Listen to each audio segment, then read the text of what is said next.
DPR telah mengesahkan revisi Undang-Undang Perkawinan Nomor 1/1974 RUU Pernikahan telah menyepakati usia minimum nikah bagi laki-laki dan perempuan jadi 19 tahun. Wakil Ketua KPAID Palembang, RM Romadani mengatakan, dengan semakin matangnya usia pasangan yang menikah, akan berdampak dengan berkurangnya tindak kekerasan dalam rumah tangga, termasuk kekerasan anak.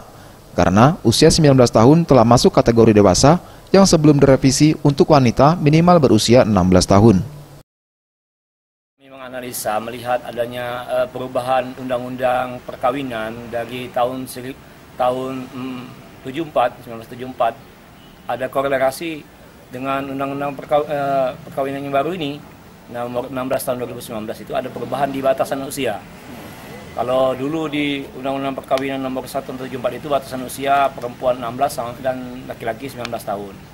Nah, tanggapan kami ada hubungan antara Undang-Undang Perkawinan dengan Undang-Undang Perlindungan Anak ini tentang batasan usia. Kalau di Undang-Undang Perlindungan Anak itu yang dikatakan anak itu batasan usia 18 tahun dan anak dalam kandungan itu disebut masa anak-anak.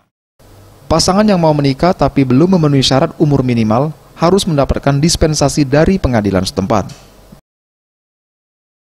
Tim Liputan Sriwijaya TV.